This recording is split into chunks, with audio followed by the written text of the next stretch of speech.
Hello good morning दोस्तों, स्वागत है आपका आज के मुख्य समाचारों में। जी हां दोस्तों, आपको यहां पर देखने को मिलेंगी सुबह से लेकर शाम तक की तमाम बड़ी खबरें, मुख्य समाचार, ब्रेकिंग न्यूज अपडेट्स के रूप में। तो दोस्तों, आप सभी लोगों से रिक्वेस्ट है इस वीडियो को ज्यादा से ज्यादा लाइक और शेयर करें। तो दोस्तों, सीधे चलते हैं आज की पहली बड़ी खबर की ओर। कोलकाता में बीजेपी कार्यकर्ता की मौत पर बवाल, टीएमसी पर राजनीतिक हत्या का आरोप, गृह मंत्री अमित शाह ने की सीबीआई जांच की मांग। जी हां दोस्तों, केंद्रीय गृह मंत्री अमित शाह के दौरे से कुछ घंटे पहले कोलकाता में बीजेपी कार्यकर्ता की मौत पर राजनीति गर्मा गई है। अमित शाह ने इस मामले की सीबीआई जांच की मांग की है और बंगाल सरकार से रिपोर्ट भी मांगी है। दरअसल दोस्तों, बीजेपी युवा मोर्चा के कार्यकर्ता अर्जुन चौरसिया का शव शुक्रवार सुबह उनके घर के पास संदेहास्पद परिस्थिति में फंदे पर लटका मिला। एनडीटीवी में छपी रिपोर्ट के अनुसार मृतक अर्जुन चौरसिया आज कोलकाता में केंद्रीय गृह मंत्री अमित शाह के स्वागत में निकाले जाने वाली बाइक रैली का नेतृत्व करने वाला था। बीजेपी ने आरोप लगाया है कि तृणमूल कांग्रेस ने उसके कार्यकर्ता की हत्या की है। हालांकि टीएमसी ने इससे इनकार किया है।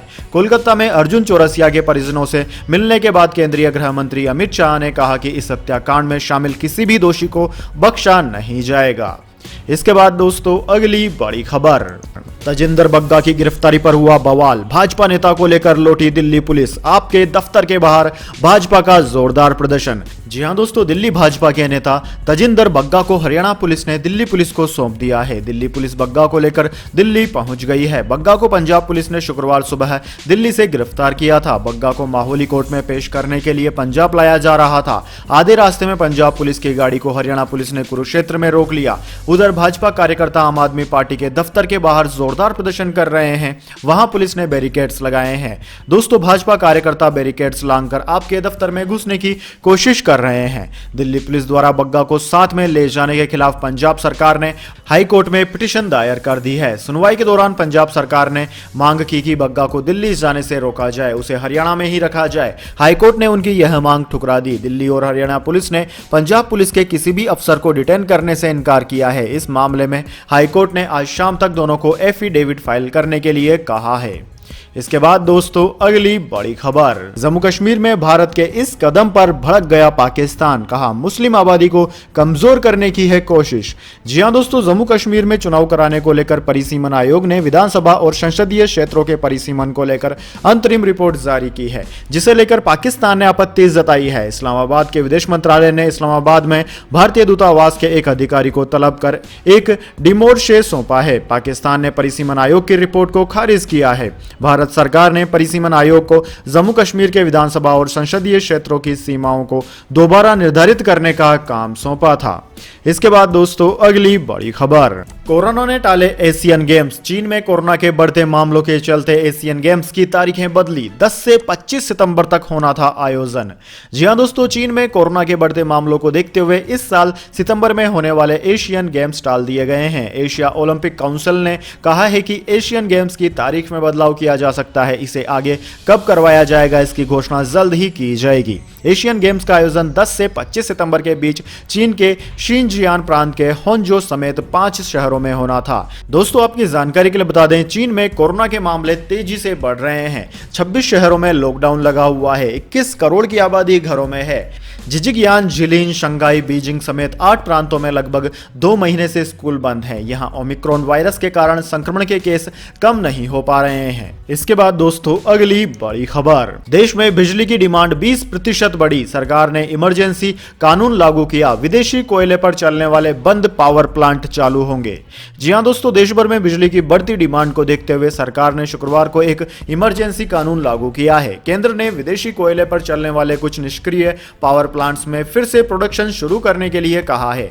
इस फैसले के बाद कोयले की ऊंची अंतरराष्ट्रीय कीमतों की वजह से प्रोडक्शन न कर पा रहे पावर प्लांट्स भी बिजली का उत्पादन कर पाएंगे। दोस्तों, इससे पहले गुरुवार को ऊर्जा मंत्रालय ने सभी राज्यों और बिजली कंपनियों को लेटर लिखा था। इसमें विदेशी कोयले से चलने वाले पावर प्लांट्स को फुल कैपेसिटी के साथ चलाने को कहा गया। केंद्र सरकार के मुताबिक देश में बिजली की डिमांड में 20% का इजाफा हुआ है। सभी राज्यों और घरेलू कोयले से ऑपरेट होने वाली कंपनियों को जरूरत का कम से कम 10% कोयला इंपोर्ट करने का निर्देश भी दिया गया है।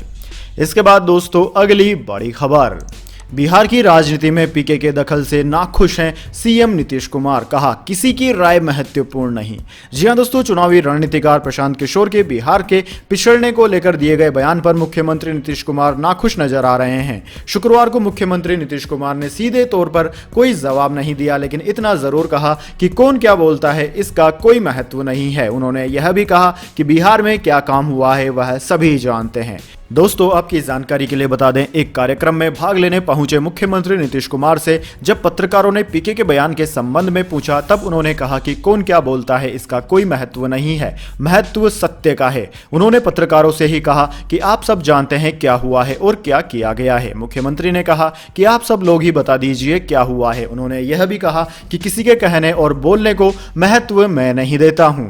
दरअसल दोस्तों, आपकी जानकारी के लिए बता दें, प्रशांत किशोर ने कहा था कि बिहार में 30 साल तक दो बड़े नेताओं के शासन करने के बावजूद राज्य पिछड़ा और गरीब है। उन्होंने यह भी कहा कि बिहार को अगर अग्रणी राज्यों की सूची में लाना है तो नई सोच और नए प्रयास की जरूरत है। उन्होंने जन स्वराज की चर्चा करते हुए कहा कि 2 अक्टूबर से वे पश्चिम चंपारण से पदयात्रा की शुरुआत करेंगे। इसके बाद दोस्तों, अगली बड़ी खबर, जम्मू कश्मीर में सेना को मिली बड़ी कामयाबी। अनंतनाग मुठभेड़ में हिजबुल का सबसे पुराना आतंकी 2 अन्य के साथ हुआ ढेर।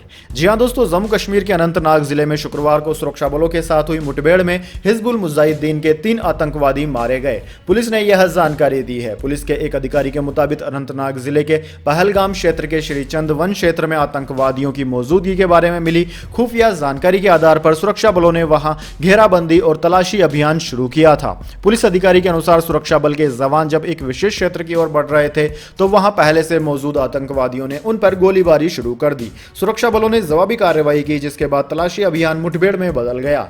पुलिस अधिकारी के अनुसार मुठभेड़ में 3 आतंकवादी मारे गए। मारे गए आतंकवादी हिजबुल मुजाहिदीन के हैं, जिनमें एक का नाम अशरफ मौलवी बताया जा रहा है, जो कि हिजबुल का सबसे पुराना आतंकी और लंबे वक्त से बचता आया है।